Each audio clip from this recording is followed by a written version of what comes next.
It's 7:10. I'm going to go ahead and call the meeting to order. Sonia's on her way, and I will let her take over happily as soon as she gets there. As you know, I'm so good at this. I know you are.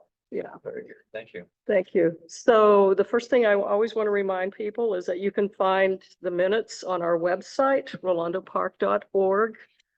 And they're usually posted within just a couple of days after the meeting, and there's always a link to the video. So if you miss the meeting, you can always rewatch it on Facebook and soon on YouTube TV. Thank you so much. So where am I? Let me get in groove. Oh, I just said the meeting minutes. We So we'll, All right. Debbie. Okay, so dues and membership. Debbie, You're muted. you turn on your mic for Debbie? Dues and membership, we had 2 new memberships since the last meeting. And we had a $23 donation. Well, thank you. Okay, so we're gonna move on to community announcements. Jennifer Bennett and Lynn will do our community announcements. Okay, start with Jennifer. Start with Jennifer, please. Okay, Jennifer. Hi, good evening, everyone. Thank you for having us. I'm gonna read the announcements. This past Saturday, we had a successful dumpster pickup and cleanup down on Streamview that was shared with Oak Park and Redwood Village and the nice people from Rolando Park who came over. We had from Rolando Park, we had Lynn and Joyce. From Oak Park, we had Loretta, Vicky, and Richard. And then from Redwood Village, we had Bettina, Tim, and George, and along with myself. And we, The other John. oh yeah, the other John too. The other John, the John that lives on Boren. And we picked up almost 2 dumpsters full of stuff, and there's a couple of truckloads of metal. And yeah, I think all in all, it was successful. We had a number of people stop by and ask, when are we doing it again? And so I lied and I said every 3 months, and that you should join your local community group to make sure you know when it's gonna happen. There you go. Yeah. All right. So yeah, it was fun. It was nice. It was very nice. And thanks a lot, you guys, for organizing it. Lynn, as always, super awesome. And we didn't see any city people out there this time, but we appreciated everybody's donating their time. And also the guy from Edco, who is pretty cool. He helped the truck driver was like working just as hard as we were while he was there. So Yeah, thank you to Roberto from D9 for getting us the dumpsters. yeah, Yeah. And anyone that we missed, thank you for helping out. thanks a lot. I think you covered it all. Thank you. Well, you know, Roberto informed me that he was ill. Okay. Saturday, so I couldn't make it. Then I got there early and I met the Edco driver, Enrique, and he was real helpful. Good. I was there early, first one, and he helped me unload, open the big doors and helped me Okay, throw my stuff in there. good. So it was great. All right.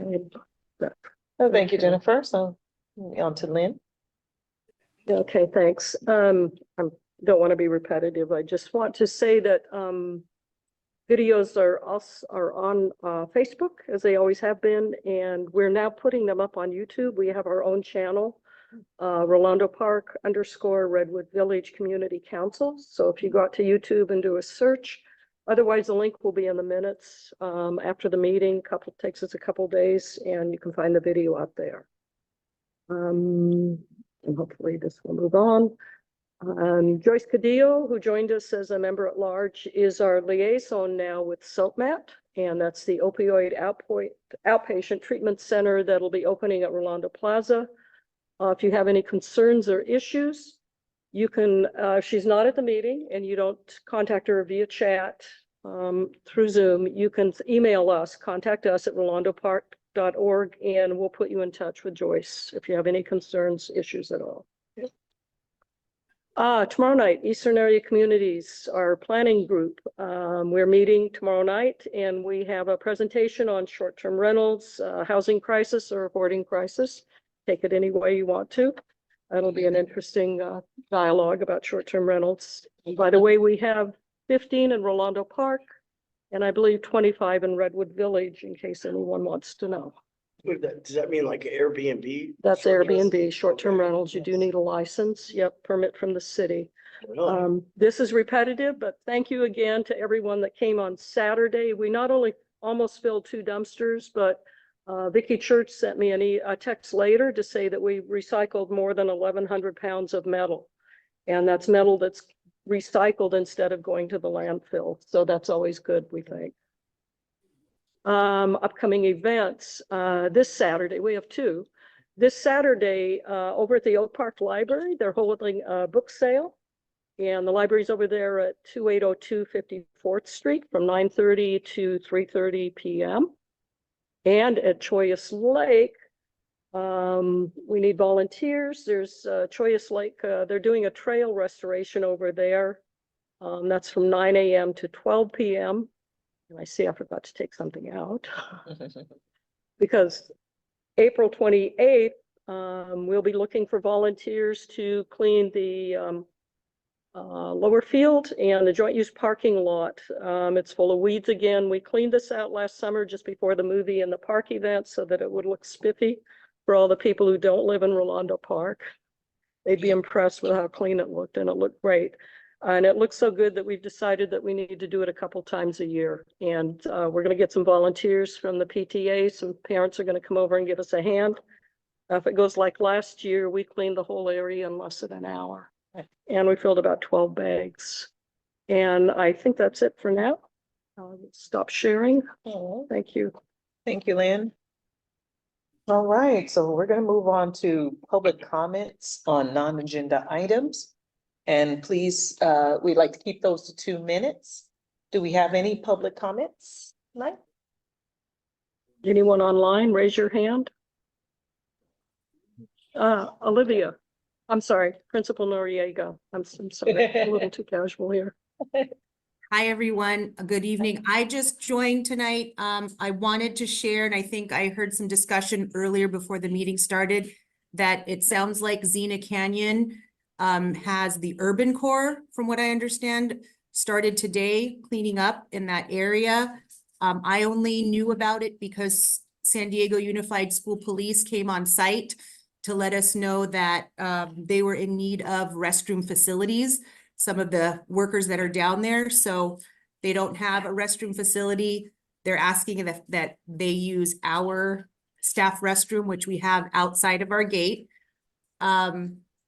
I talked to Officer Bruce. He said he had come up from the canyon, and it sounds like, I don't know what was down there. I was hoping to go down at 2 o'clock, but he said that they were ending at 2, and I don't have any other notifications as far as what the timeline looks like to that project. I was hearing different things, so I came to hear from the community to see if you had heard more about it.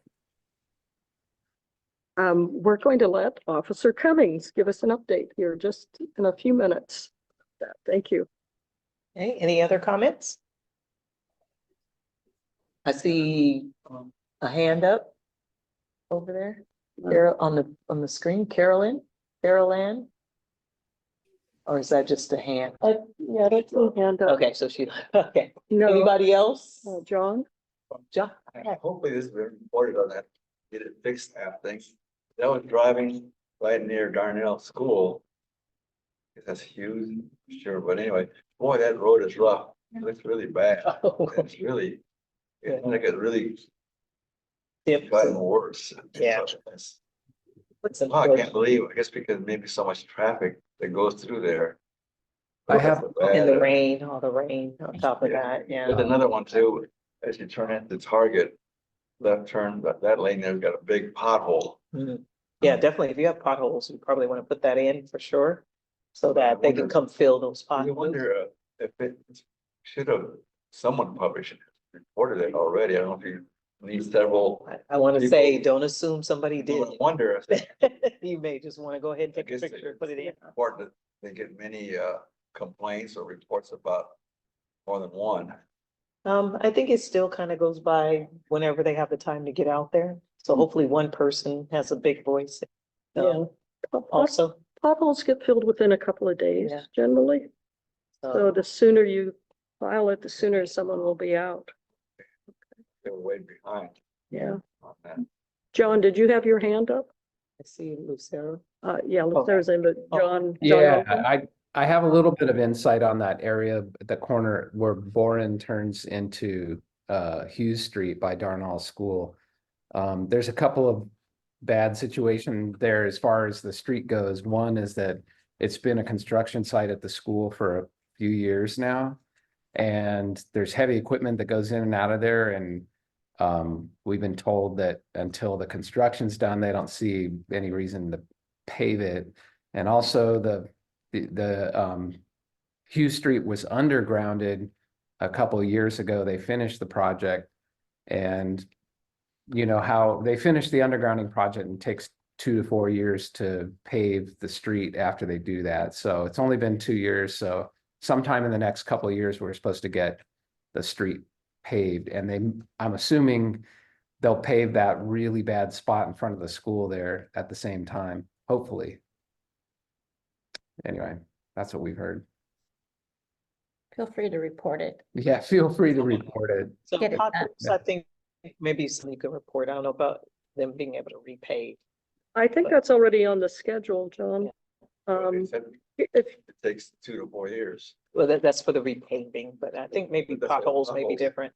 yeah, potholes take a couple of days Yeah, generally, potholes but, are street resurfacing, they're gonna be doing big sections of Redwood Village and Rolando Park adjacent to college, or starting in May.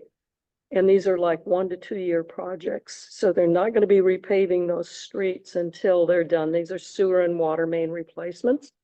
Once that's done, then they will repave the road. And That's what. use is sort of hampered, I think, because they are gonna repave it, but I think it's more than a year out.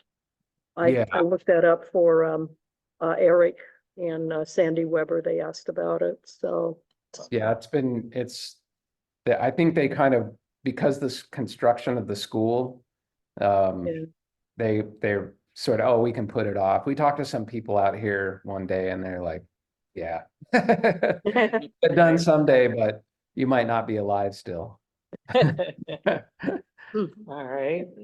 All right, Lucero, I see a hand up. Oh, that's okay. No, no, Lucero, yeah, that's there. Okay. So. Okay, anything else? Anybody else? Good there.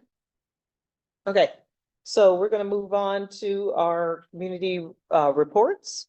Okay, and so we'll start with Willow Plants. Willow. Good evening. My name is Willow. I work for the Office of Congresswoman Sarah Jacobs. Some updates from our office is that the House is back in session this week. The Congresswoman's out in DC. However, she introduced the Reproductive Data Privacy and Protection Act. This piece of legislation is meant to help protect reproductive health care, including abortion, IVF, and birth control treatment from law enforcement's use of surveillance technology. I also just wanted to share and shout out Lynn for sharing that our office held mobile office hours at the College Rolando Library. We had a lot of folks come out and talk to us about their issues with FEMA, as well as issues with federal agencies. So big shout out with you for sharing. Good. Yep. Let me know. Also on the FEMA front, I know I mentioned this last meeting, but if you live in San Diego County, your taxes have been changed. The due date for taxes for federal and state is June 17th, and that's regardless of if you were affected by the floods or not. But if you were affected by the floods, or you know somebody or a business that was affected by January flooding and storms, you have until April 19th to apply for federal FEMA assistance. It's real easy. You just go on disasterassistance.gov and you fill out the form. This is also a good time to remind everybody that if you're having problems with FEMA or a federal agency, to let me know, and I'm happy to chat. Our office is here to help any way we can. That's all I got. If you got questions for me? Do you plan on having mobile hours in this area again? We're gonna try to once all of the stuff is sort of wrapped up and buttoned, but yes. And if you have suggestions on where you think we should be and places that we should be tabling, let me know and I'm happy to write them down and make sure we're in those spots. I'm concerned some people from the Village Green Apartments might not have transportation to get to the College Rolando Library. So Okay. I'm curious to know if enough people from there showed up. Okay, I will make a note I know Roberto and the D9 is off, been coordinating a lot of that, so I'll check Okay. in with him and make sure that we're hitting those folks. Okay. Great, thanks. Willow. Any other questions online or anything? All right, thank you, Willow. Thank you. Appreciate it. All right, so we're gonna move on to Officer Joshua. Josh. Good evening, everybody. Good I'd like to start out with sharing. So Xena Canyon, I know there's some questions about that. I've been in that canyon once a week for the last couple of weeks. The first time it was to locate and do an encampment assessment. Ended up making a felony arrest really early in that trek for a robbery suspect who was taking safe haven in Xena Canyon. So that ended that tour pretty shortly. The second week I went back out with school police and we went through and we marked all active encampments with an abatement sign, giving them a 72-hour warning saying the cleanup was coming. School police really wasn't on board 100% with the timeline of the cleanup and they weren't sure what was happening. But he had sent me a message this morning, asked if I was working at 7:30 a.m. I'm here at night, so I can't be at 7:30 a.m. And he didn't know, but he found out that Urban Corps was going to be in the canyon starting today from around 8 a.m. to like 2 or 2:30 p.m. every day for allegedly up to 6 weeks. They removed, I think, 9 shopping carts today. They removed a lot of trash. There's a dumpster getting filled up. And from what I understand, there's going to be a brush abatement portion of it. Lynn was saying it might be delayed till the summer after the fiscal year, or Urban Corps is going to do it. I'm not entirely sure. But school police is saying that it's going to be ongoing as far as the cleanup portion goes for allegedly 6 weeks. So it's a great thing after the fire we had there, the felony arrest I recently made there. It's a good thing to see that ownership is being taken of that and that's getting taken care of. As far as the rock bandit that's going on, I don't think there's been any new cases. I haven't heard of any new cases. No. I did happen to see who I believe is the subject involved in that. It's just hard for us to identify them. And I actually stopped and asked him if he had seen anybody throwing rocks at cars, and he was a little shocked that I had asked him that question. So it leads me to believe I think it might be him. Same bike, same description, and we seen him a second time and got a field interview in the picture, which I sent up to the detective, which again, we think it is him. But the problem with it is the only other photo we have of him is when he was like in 5th grade, and now he's like. Where So is it's this happening? Really, it was happening a lot around Rolando Park, even the elementary school here had a window looking out. And it seemed to be a trend with this specific style e-bike, and a specific individual. So I'm pretty sure we've narrowed it down, and since I had a few words with him about if he saw anybody throwing rocks and his throat about swallowed a rock. And ever since then, it hasn't been active. So if he does get identified, he's looking at, I think, 7 felony cases. So it's not going to be a very good thing for him if they happen to be able to put it all together the way we think we can. Outside of that, I know, the homelessness is an issue. I did meet with some of the business owners at right there by Xena Canyon and spoke to them. Things are going well there. They seem to be doing better, from what I understand. I did see some requests come in about traffic enforcement, and I know there was, I think, something about a traffic study, maybe an additional traffic study that came in. I think I'm starting to get some random emails, not necessarily from somebody that may be in the community council here, but just in the community in general from the area. So I think that there's something going on with that. As far as traffic enforcement, have we seen any additional traffic enforcement from as far as the actual traffic division? We'll continue to address that, try to pull on that as much as we can. Outside of that, that's all I pretty much have. Anybody have any specific questions? Mia has her hand up online. Mia?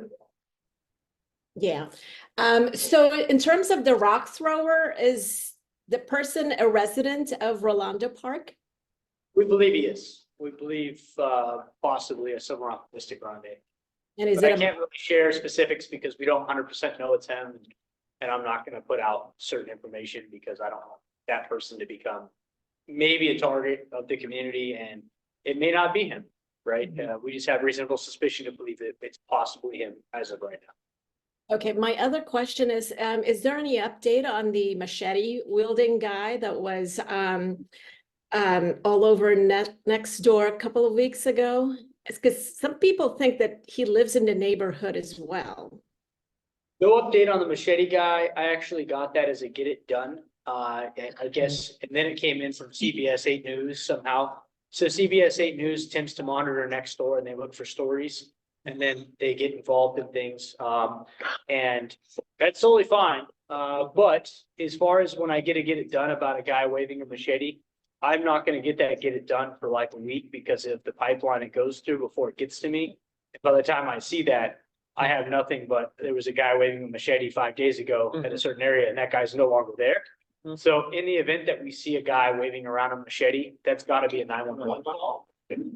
So we can dispatch officers immediately to some sort of crime or, violent disturbance actively happening. So they can get out there and figure out who this guy is and what he's up to.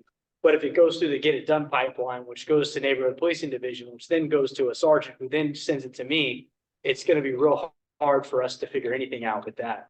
5 days is a long time to figure out who this guy is. So I don't have any specific update other than I did receive a get it done, but again, that needs to be a 911 call. Okay, so I'm sorry, one last question on this issue. So if a neighbor or if one of us sees the same person, I mean, because they're wearing the same outfit, but they're not carrying a machete, is that a 911 or is that a non-emergency call? It really depends on what he's doing because at the time, it's nothing really. At the time, from what I got from the get it done, it didn't sound like there's a crime.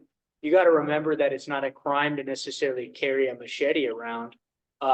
It's what he's doing. Now, if he's threatening somebody or he's acting out violent, swing it in the air on sidewalks or near cars or people in cars and interfering with traffic. But if someone happens to be, it could be an environmental issue, right? If he's in the canyon doing something to a tree potentially, but I mean, it's not a crime to necessarily have a machete in and of itself.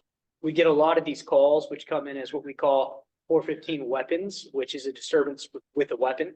And the issue with that is unless we have a crime with that, we go contact the guy with the weapon, it turns into some deadly force encounter.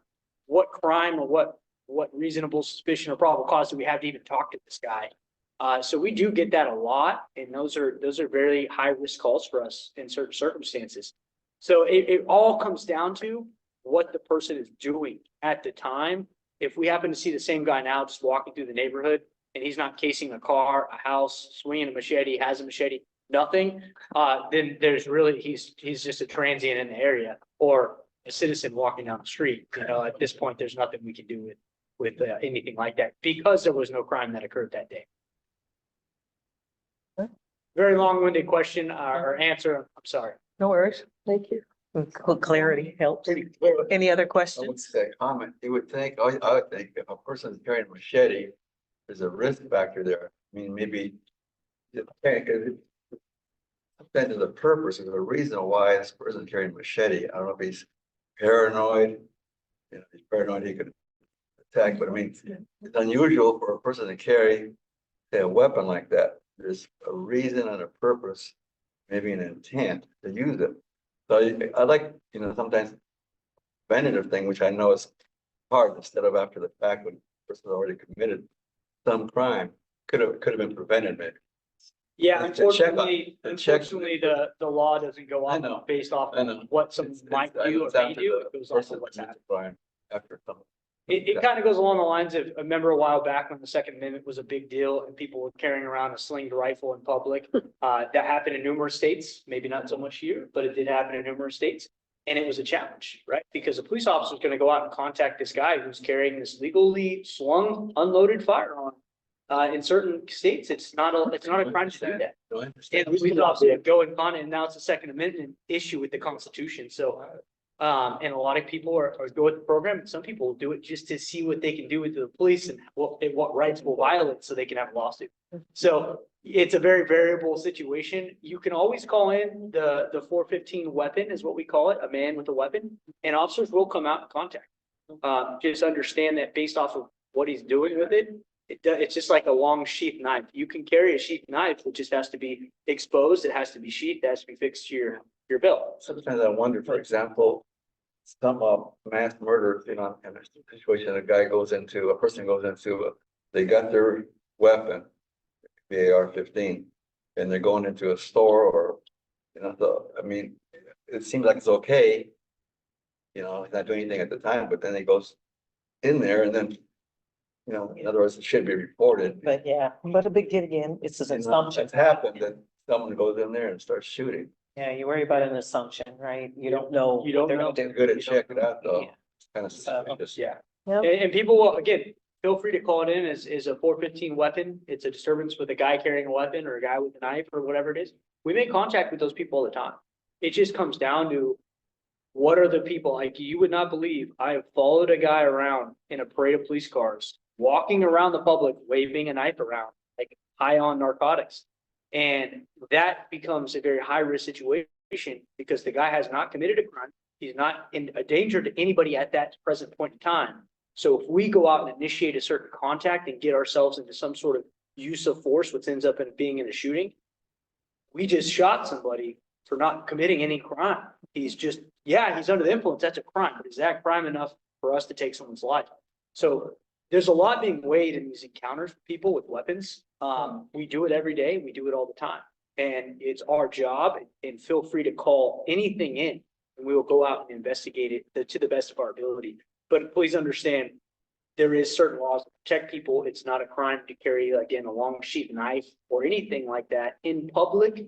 So it's about what they are doing with the object or with the weapon. That's where it really comes down to where our limitations are, to how far we can go if we meet resistance. In a lot of cases, it's just a simple contact. They're like, yep, it's right here, officer, here's my knife. And we're like, cool, here's some handcuffs. We remove the knife. We just talk to him, do an FI. He's like, I'm not doing anything wrong. We're like, okay, awesome. Well, thank you for your cooperation. Here's your knife back. You can get it when we leave, and everything is said and done.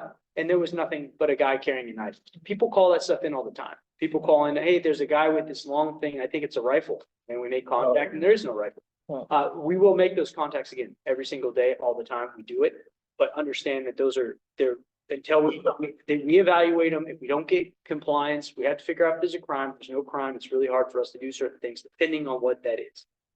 And it's what we have to do, right? The Constitution gives citizens certain rights, and those rights are very important. They're very important to me, and they're important to you. And so we have to make sure we are following the laws to protect your rights, but also enforce the law. Thank you. Thank you. Well, thank you, Josh. Appreciate Thank it. you. All right. All right, so we're gonna, next up is Roberto Marin on the call, right? He's online, yeah, Roberto. Can you hear me, Roberto? There you Yes, are. good evening, everyone. I'm alive. I'm sorry I didn't show up to the cleanup. I was with pneumonia in the ER on Friday night, so I'm sorry to hear yeah, that. give me some grace. I'm fine now. I'm fine now. But yeah, I was sick, so apologize for not coming. Seemed like a good event. Happy that it went well. A lot of bulky items. Also impressed about that. Heard a lot of good feedback from emails and calls today in the office about how they now know it's not okay to illegally dump on Streamview. So that's also good to know as well. A couple of just updates. This will be touched upon a little later with Lynn and John Hogan as well. But the tree canopy, we are meeting with Sandag this week to see if there's any leeway they can provide us and to provide just a kind of update on it. They actually were the ones that reached out to our office to provide an update about some trees. So we're hoping that it's good news. Surprised that they did that. Maybe all this pushing and shoving actually got them to listen to us. So stay tuned with that. I do still have the PowerPoint that John, Bob Scott from Rolando Village and Lynn provided. So we will be reintroducing that. And if there's anything that you want to discuss with Sandak, please let us know by Wednesday. A couple other items as well. Council President obviously was here last meeting, but wanted me to reiterate the storm recovery efforts that keep going on right now. I shared with Lynn, they're looking at an end of May timeframe to go back into the units. So while we're trying to get a more tentative date, we are looking for possibly a donation drive, some fundraising opportunities. I know Rolando Park and Redwood Village are interested in that. So, we're happy to collaborate. And I know Willow, who is also there in attendance, has been a great asset for our office. So I'll give her some props as well. I want to report another thing that is going to start pretty soon-ish is kind of the start of the Sandak project of the bikeway on University. So just want to give people the early heads up. There will be a lot of traffic. There will be one lane, both sides. So just be patient. And that, we're trying to be patient, but just wanted to give you the heads up on that. And we'll definitely give you guys more information on what is expected from the project. The last thing I want to touch on involving Redwood Village specifically is Lucero will touch upon it a little more. We talked today. We are going to be looking at possibly trying to see the enforcement side of Choyas Parkway. I know there was no camping signs, I believe, installed, as Officer Cummings had mentioned last month. So we're looking at that as well. I'll let her touch base on Streamview Drive. In terms of that, we had a meeting with a couple of residents from D4, also from D9, to see how we can eliminate illegal dumping.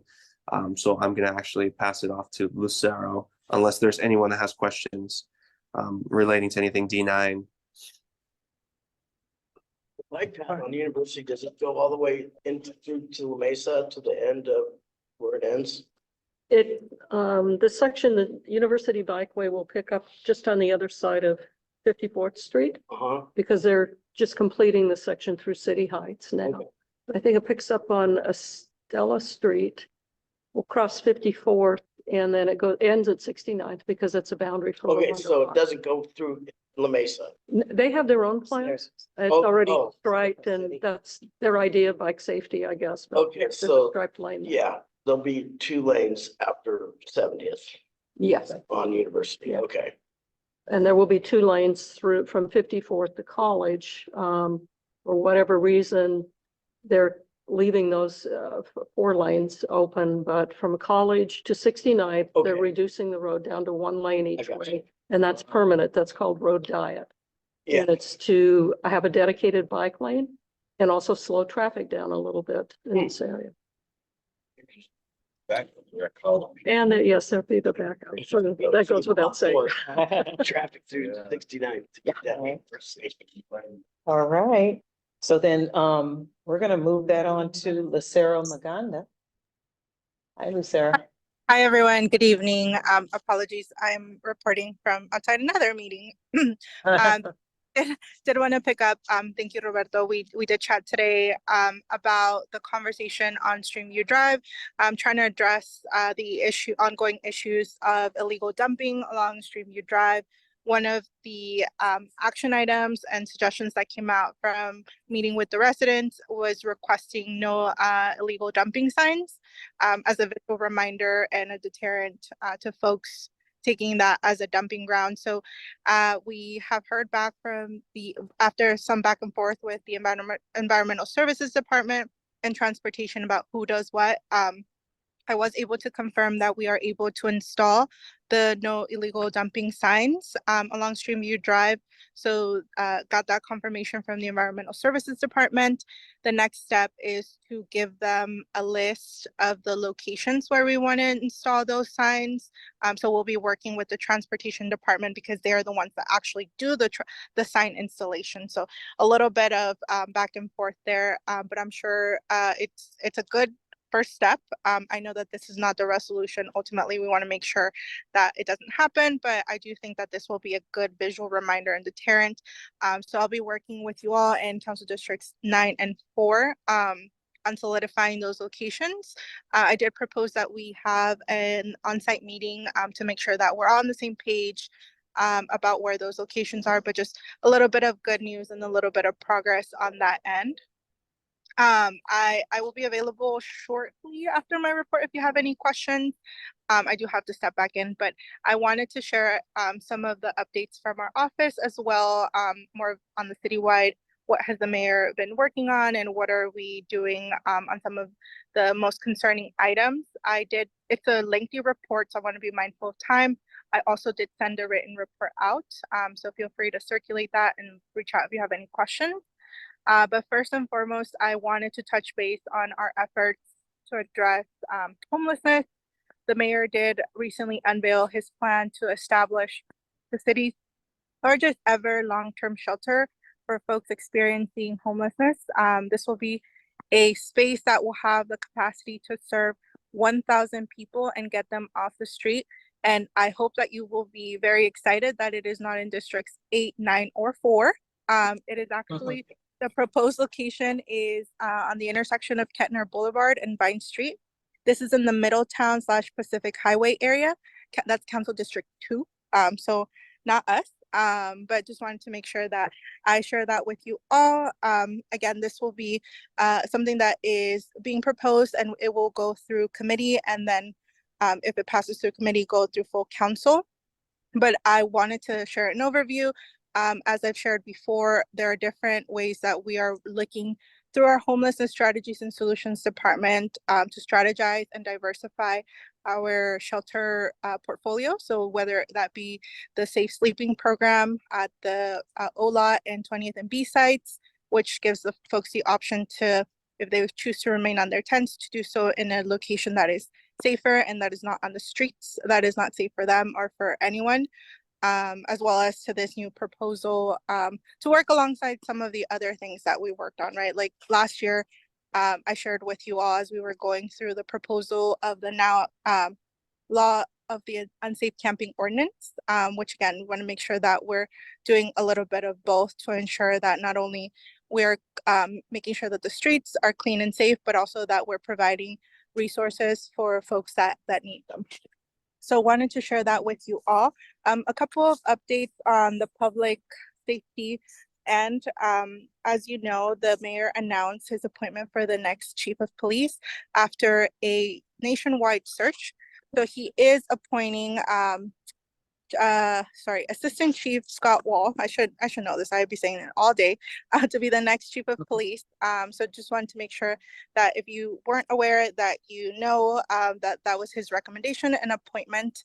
And along those lines, we are also in the process of the recruitment for the new fire chief, which I think is just as important as the as the police chief, to ensure that the community is part of that process in the recruitment and share what you want to see in the next chief of fire. Similar to what we did for the chief of police recruitment, there were a couple of community forums where folks could go in person. However, you can still submit an online survey where you can give input, answer questions about what are some of the priorities and qualities that you would like to see in the next fire chief. So I do encourage you all to fill that out if you haven't. It's part of my written report, but it is also all available on the city website. If you just type in new fire chief recruitment, it should populate.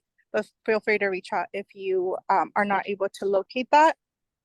And then lastly, I know my colleagues have mentioned the response and ongoing efforts to the January 22nd floods. We are continuing to emphasize the deadline of April 19th as the last day to apply for the FEMA process. So far, we have received some statistics that I wanted to share with you all, and this is a preview. This will all be going out tomorrow to make sure that you share it with folks that are still in the process or haven't reached out to FEMA. But as of now, there have been more than 2,427 households that have been approved for over 20 million in FEMA grants. That's grants, not loans. So that's money that is going directly to folks that suffered from the storms that happened January 22nd, making sure that they are aware that that is available, and that we continue to reach to folks that haven't yet applied or are waiting to last minute because that is a hard deadline. So helping us push that messaging out. I also wanted one last thing. Sorry, this is a little lengthy. One last thing that I wanted to share. I know some of you are familiar with Get It Done, but I am seeing a lot of requests coming in regarding traffic safety, which is super important. I just want to make sure that everyone has the tools. And of course, myself and Roberto are always available to assist you with any of those requests. But I have a flyer that I can share with you all. But it's the traffic service request. This is specifically for requesting new things. So such as a traffic sign, new curb painting, road striping, a new traffic calming measure, that sort of thing. So you can submit that online on sandiego.gov/traffic request.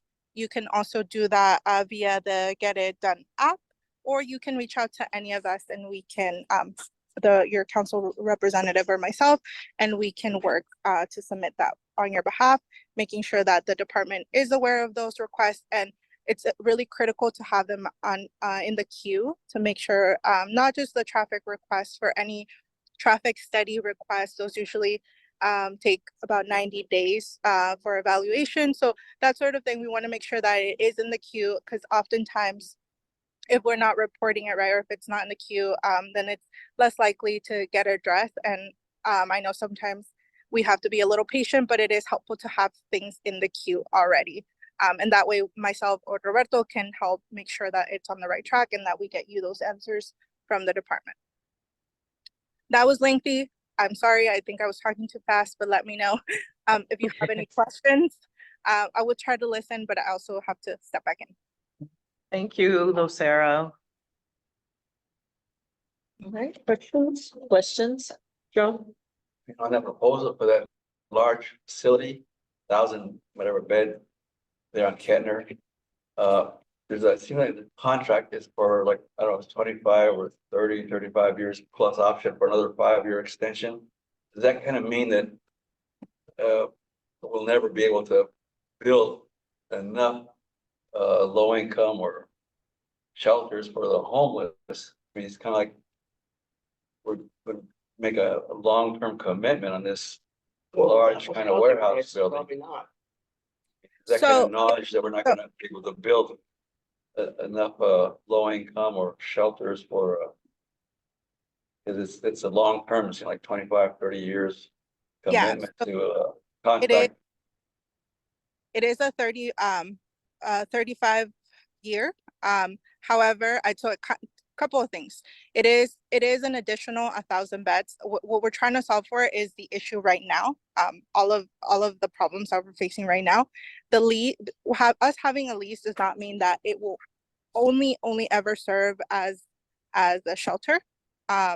However, it is difficult to say when we'll be able to solve the homelessness crisis. When it comes to affordable housing, like you mentioned, there are several initiatives that's one of the mayor's priorities, along with homelessness, of course, because housing is too expensive. There is not enough housing. So there are several initiatives like the Housing Action Package that has helped expedite affordable home building in San Diego. So it kind of goes hand in hand.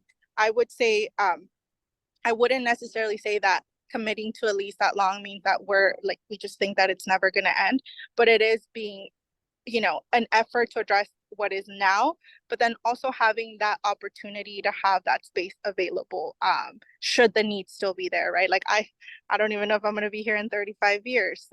So it's just, as a long-term, as we've had different types of shelters, some are very temporary, some are medium term, and this would be one of the long-term options that is being explored. I was gonna say another comment about a large facility. I used to work with people in big facilities like state hospitals, and notice that in a large facility or adult day healthcare centers where there's a lot of people, you may not get that attention. So I know if you want to solve, have shelter for as many homeless people as possible, but sometimes a large facility kind of is like a warehouse where a person may not get the attention that they need, especially homeless people with substance abuse and mental health problems. I agree. And what I emphasize, this is an addition to all the other different shelter spaces that we have available. So different types, like the safe sleeping sites. One of them, the 20th and B, is a smaller site than the O-Lot one. And so to your point about having those different needs and addressing those needs and not in a larger scale, it's more of a supplement because there's still a need. And it does not guarantee that we'll fill those 1,000 beds because it's still optional for folks to seek shelter. And so I appreciate the feedback and make sure to share it with our team. Thank you. Any additional questions? All right, well, thank you, Lucero, appreciate it. All right, so moving along. So we're gonna go ahead and get started with our main presentation, which is the updates on the community priorities. And speaking on the University Avenue tree canopy proposal.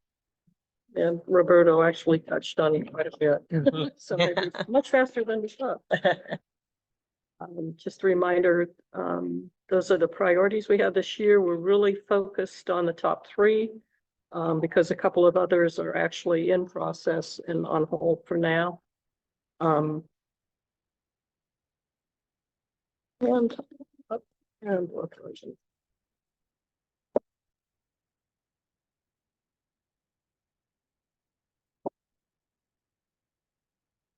Frozen, yeah.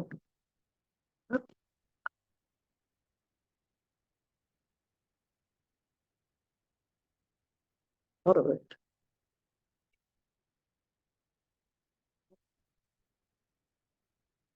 Yeah. Okay. Oh, there it is. And then we lost it, so So now I let's try it again.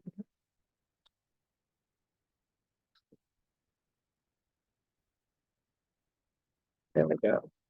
Okay, so Josh has already touched on this. They will be cleaning out the homeless encampments in Xena Canyon for the next several weeks. What we did hear from the city council office, that brush abatement is planned for this summer. And it has to do with financial, the start of the next fiscal year for the school district in July.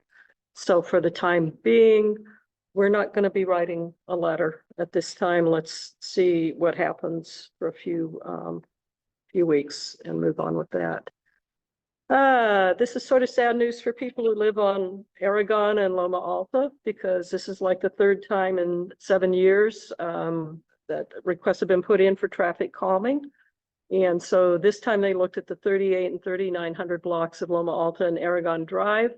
None of the 4 blocks qualified. It appears, according to the study they did, that speeds have dropped. However, the volume is dramatically increased. It's been an 81% increase on Aragon Drive since 2017. Wow.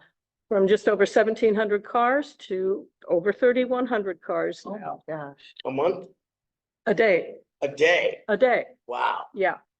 And so the combined traffic volume daily for those 3 streets, which are the main north-south streets in the body of Rolando Park, is more than 7,500 cars a day. Wow. During peak traffic hours, I just started to run some numbers today when I looked at this.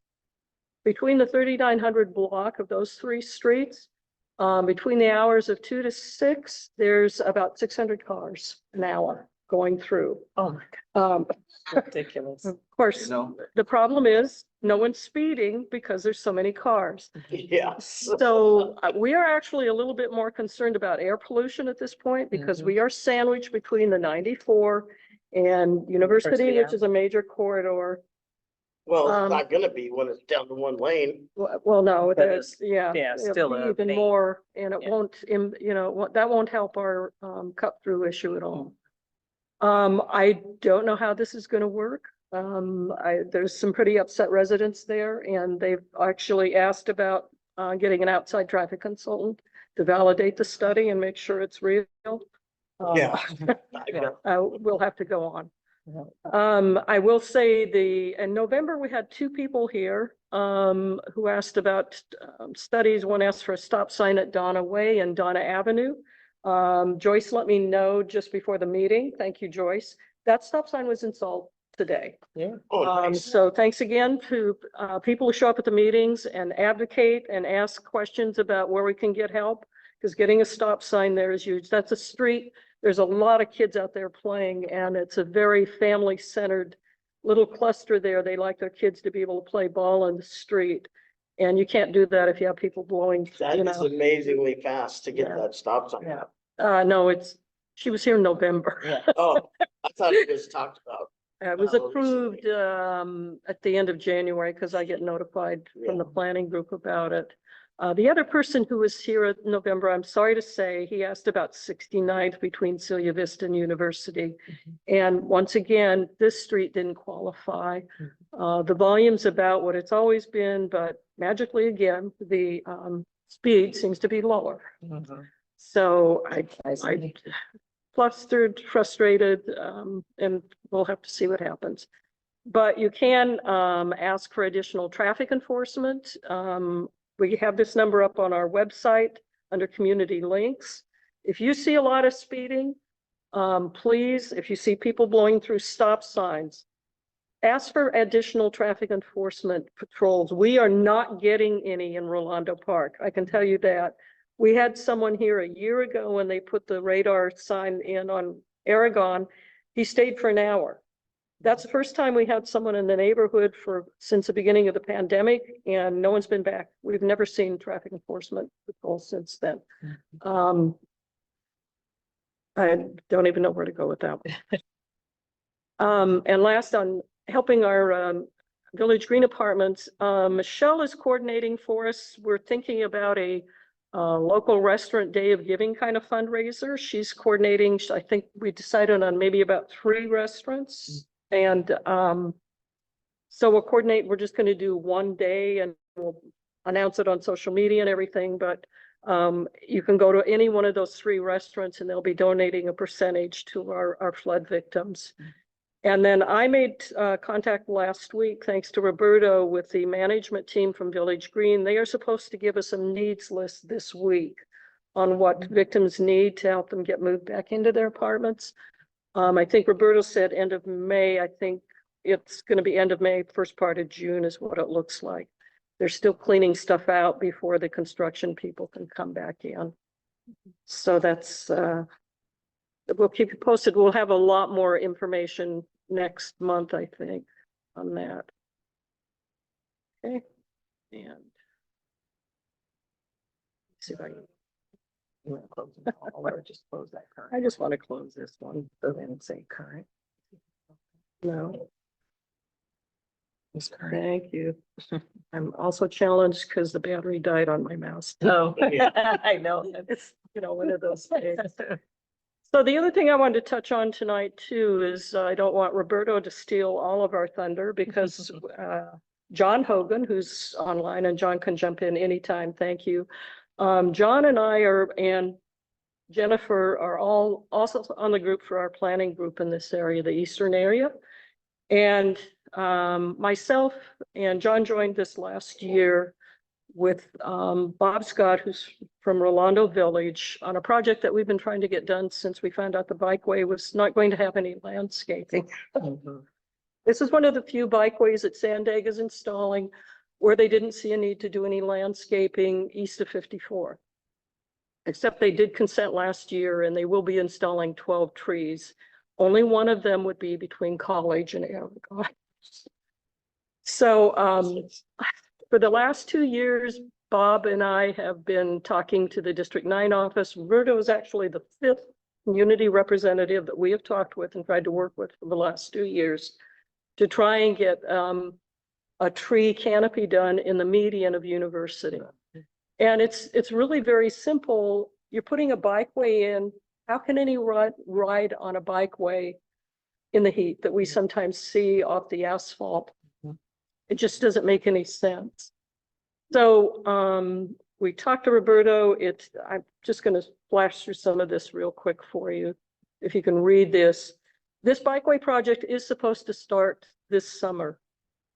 We've had I would say for the last 2 years, a very narrow window here to try and coordinate with the city and Sandag to do a tree canopy in this timeline, because once they resurface University, they're not going to dig it up to plant trees for us. Right. That's a given. But what made sense to us is to look at doing a tree canopy down the median of the street, because there's already medians there and they're stamped with pink concrete, Yes. because that's been the look. Yeah. And that would actually be not so hard to remove the pink concrete and do some tree planting. And we know this based on what they're doing with Streamview Drive, where initially that was just going to be more stamped concrete. And we're lucky to have advocates like Jennifer, John, Bettina. Groundwork has been a community partner and jumped in. And that project went from being stamped concrete and long driveways to 70 trees being planted. In addition to the 5 roundabouts they're putting in 70 trees, landscaping, they'll be planting shrubs, and the city's going to cover the watering and maintenance for the first 5 years. Yeah. These will all be native trees, native shrubs. So they will be established after the first couple of years and able to rely on just, natural rainfall. That's why we think that the city should be able to cover a canopy on University Avenue. Keep us from being concrete city. Well, Yeah, and also, Yeah, you know, that'd be good. it's gonna help with, overall environmental, they talk about trees need to be necessary to bring temperatures down and right, oxygen. right. Yeah. So you probably can't see this very well. This map is from a study that NASA did in 2021. University Avenue is a heat island. Mhm. Yeah. Yeah. And so that's us. Yeah. We actually look a little orangish, dark orange, but Redwood Village is pretty deep red. Portion here. No, we're right here where it says the Croc Center. Oh, right down. Yeah, right there. That's us. Yeah, right off there. Yep. That's okay. That's all right. That's okay. Yeah, Yeah. so you guys can see right off in, Yeah, up the upper right where it says Croc Center. right there. So it's we're the dark orange, the deep red, that would be Redwood Village and some of our neighbors. All communities that are adjacent to University Island are part of this heat island effect too. So we did look a couple years ago. You might have noticed if you drive east of 70th in La Mesa, there's a nice project they did there called the Green Streets Project with the medians. And it's all natural, it's all trees, it's all starting to grow in very nicely now. It looks great already, and over the next 10 years, it's really gonna look nice. And you only have to look like in front of the Croc Center, because the Croc Center did the same thing, and that stops right at Aragon Drive. Right. From Aragon to 54th, we've got nada. So, and I'm gonna skip through these because we all know what University looks like. From Aragon to 54th, it's just desolate, flat, and pretty unappealing. So I want to thank John, because John worked a little Photoshop magic here on a map, and we started looking at, if you can see all those little green dots there, those are all, the big ones are trees, the little ones will be shrubs, and it would start at 54th, and it would just walk down this way. That's Choyas Parkway. Again, the idea, there's already medians there through a good part from 54th to College. And there are trees there. The idea would be that we would just flush these out with more trees and more shrubs. University Square, that area doesn't really look as bad as the rest of University does. 60th, and then you get to College, and then from College pretty much to Benillo, we don't have any medians. So that's where we would be asking the city or Sandag to install medians so that we could plant trees there and shrubs. So all the way from there to Aragon Drive, and even to 69th, because there are some barren areas even in front of the Croc Center where we have some room to add some more landscaping. So this is gonna be a bus only lane, and then No, there won't be a bus only lane. on It's a University. single lane and a dedicated bike lane. But there are buses that go down University, right? Yes, Yeah. Really be. but it just won't be dedicated to them. Oh, No wow. dedicated lane. There are, I have to count the number and I'll bring it next time. I think there are about 14 bus islands. That was one of the things Sandy got funding for. They'll be installing bus islands along the bikeway. So if you do ride, you can put your bike on the bus. There's a safe platform to step off from the curb to the platform, store your bike, get on the bus, and vice versa. If you live in Redwood Village, you'd be very happy with the way 54th and University are going to look, because that intersection is being completely reconfigured to be a pedestrian and bike safe intersection. It looks like a death trap now, but Yeah, you're right about that. so Bob Scott, our partner on this from Rolando Village, is an engineer. And so he ran the numbers for us, because that's what engineers do. But we sort of calculated 160 trees plus shrubs. The trees themselves will only be about $150,000. We would want the city to assume watering them and maintaining them for the first 5 years, just like they're doing with Streamview. And then that cost does not include curbing, but there's such a small amount of curbing needed. It's not a large amount. So the reason I brought this all up is because until Roberto said, oh, well, we're going to meet with Sandag this week, we've been told this is a budget priority for this year. It was a budget priority last year and didn't make it to the top budget. And what we want to do is advocate for our communities. So we actually will be coming back next month, because I don't think Sandag's going to say, sure, we're going to pick up 160 trees. We want our community people to show up. We need people to send in written comments, speak during the public comments. You can do it online.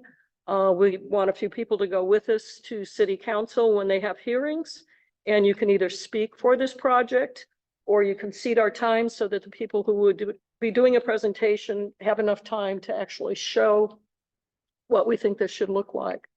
And basically what we're saying is we think our communities deserve the same kind of projects that we see in other communities. Probably a lot of them, we would say, are north of the 8.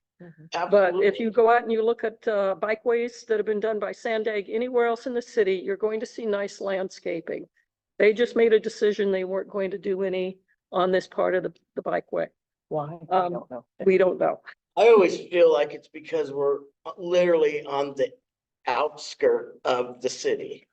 Like we're butted up to La Mesa and Lemongrass. I feel, and it's just my impression, is that someone said at the public hearings for this 6 years ago, he's from the Bike Coalition, we kept throwing stuff out like, oh, could we do this and this and this? And they kept saying, no, no, no. And he says, wow, it really is true. The further east you go, the less money they want to spend. Yeah. And I don't know if that's true, but I think if we learned 3 years ago, we advocated for our communities to move from District 4 back to District 9. And we did that through talking to the community. We polled everyone. 95% of the people that we polled wanted to be in District 9 again, because that's been our connection in the college area. Yep. And we did it mostly because we wanted people to pay attention to things like University Avenue and have those connections. Yeah. And I think this bikeway project and a tree canopy on University are really the kind of project that we should be advocating for. End of story. And So I think our voice, I mean, we need our voices heard. and maybe that's the issue in the past, right? So now we put our voices up so we can make sure that they hear that we do care about what university looks like. Maybe they assume that it doesn't matter to us, but it does, right? So It does matter. And you know, the same way that we talk about the community plan update that's coming from Mid-City, they're going to be starting to meet next month. I know, because I'm going to be part of the group on that. We want to see the things that should have happened 25 years ago. Everything in the last community plan update for University Avenue did not happen. There's been no redevelopment. It's just fell into what a totally blighted state. And that's not what we want. If you're community people, we polled people 7 or 8 years ago for University Improvement Group. yeah. People here want to see restaurants, service businesses. They want places they can take their kids. And we don't have much of that at all right now. So anyway, I think a tree canopy and a bikeway, the bikeway gets sort of mixed results, I know, but slowing people down to drive through here and having a tree canopy would be an incredible way to start a redevelopment in this area. That was the thing in the discussion when we were doing the, University Avenue Improvement Group many years ago, was, creating something like this that'll bring in businesses, right? If people are flying past university and all they see is, mechanics and all these other types of things, they are blind to anything else that's there. So such as restaurants here and there. So with this, think the if it trees are slows them really down, important, if it though. slows them down, then maybe they'll be more visual and people may feel like they can come in and be in that portion and be recognized. The temperatures are going up, the trees would help Yeah. tremendously. Yeah. I mean, it's already been shown that underserved communities don't have enough trees. And they were pushing trees on us for a while. What happened to that? Did all the trees get, No, there's still, you can get a tree if you want them. well, I have lots of trees in my yard. Yeah. We'll say, In my next door. every time John and I have met with people to talk about the tree project, we usually meet out in front of Planet Fitness. And so far, it's always been at least 100 degrees. every time Right. we've met there with Hot, yeah. So where's the tree when you need one? Yeah, right. Yeah, good ones there. At University Square, they Yeah. did, Yeah. yeah, most, Yeah. Um, had a typical on the trees Jan or John? When is the city council meeting? We think the hearings will start around the 20th of May. So we will have time at our next meeting to get materials together and sort of coordinate. John, myself and Bob and I will be meeting sometime when you get back and I get back next week because I'm out of town too. Probably the third week in April, we have a meeting planned because we're be talking to some people from different tree advocacy groups to either speak for us, speak at the hearings on our behalf, or present letters for us. Probably we'll talk to Groundwork and ask them to write a letter of support for us as well. Okay, thank you. Thanks. All right. Is there anybody else? I see Bettina's hand up. John? Well, two things, Okay. regarding University Avenue, because it's a one lane. I wonder, that's probably gonna cause, that traffic backup. There's so much traffic there, heavy traffic. So, cars are gonna be idling there, gonna cause probably more pollution. And I wonder if the wait will be so long to cross that intersection, kind of like similar to Midway Drive almost, that people may want to go through red lights, because the long wait at that intersection is so much traffic on there. They will just find neighborhoods to cut through like they do now. Oh, yeah, I know that too. They're gonna go through Aragon. Oh, yeah. Well, they're supposedly do, these traffic studies, right? To see how they believe traffic will behave. So let's just hope they're right. But when I go to Balboa Park, say on the weekends, President's Way, that area, it's backed up. Really hard to get, and also, anyway, there's problems there anyway. Yeah. I was gonna say, I have a son that lives in Henderson, outside of Las Vegas. So I've driven around there. And they have really nice landscaping, kind of Southwest style. I don't know if it's cactus, but in the median. I just can't believe it's out there, 100+ degree temperature. I guess you got a cactus out there, but it's so beautiful. I mean, it's a Southwest style. And same with maybe the drawings or something on the bridges. They got it's just really nice art on those bridges. I said, gee, it makes it really scenic instead of a barren, like a desert. It means you see nice plants, the tree, whatever they got, like I said, maybe it's cactus type. They could take the heat, but it's really kind of a scenic, it adds beauty to that. Right, so we hope we can freeway. get that, right? We hope we can get that down University, make it a little. Make it like a Sacramento feel. Sacramento's got some beautiful neighborhoods. Yeah. Right. Beautiful trees. I mean, we have examples. I was just mentioning to Lynn, I mean, Rolando Boulevard, up Oh, yeah, right past that's- Alcohol Boulevard. amazing camp. And then if you look at going up Colwood Boulevard, I mean, just all of Colwood, it's just beautiful, It is. right? It seems like it's almost another neighborhood. So, you know, putting trees up and things can just, I mean, transform a space. So we're hoping we can get that to happen in our Lived on neighborhood. Malcolm, it's Malcolm Drive. Mhm. And I said, I wish I'd moved over there because the, both sides of on the sidewalk is Mhm. trees. Just It trees, makes yeah. it seem like it's more of a It's peaceful cool or street. nature type of It's very cool Right. street. yeah. This And really hopefully adds a we can lot. start getting some of these businesses to adopt a tree at some point or another. And see what that goes, right? Especially as maybe some of the transformation of the street, they may wanna be able to bring in some of that, so. We can advocate for that. Any new businesses, Right. part of their permit would be, is they have to provide some infrastructure Yeah. improvements, and that includes sidewalks and trees. Yeah. So, Dog Society had to provide 3 trees. Unfortunately, they're palm trees, right. But yeah, not native plants. We're Right. really, yeah, I know John and Jennifer both advocate for native trees, as we all do. That, the pocket park, that would be all native plants and trees there, same thing, so. so we'll keep advocating for that all over the neighborhood, right? Not just down University. Any other comments? I still see Bettina's hand. Were you wanting to speak, Bettina? I don't see your hand at all. I see a hand up. you No, don't. I was just Oh, well. applauding a lot for all the Applaud, good news. okay. All the good news tonight. All right, great, great. All right. Right. Well, thank you, Janet. Well, this Saturday is another event, city operations building, they're having they can bring oil or batteries, stuff like that. Oh, hazardous Saturday waste? Yeah, morning. hazardous waste, yeah. Yeah, we got a mailer. Got that. Right. All right. Well, if there's nothing else, we appreciate all of you coming. Thank you, Josh. Thank you, Willow.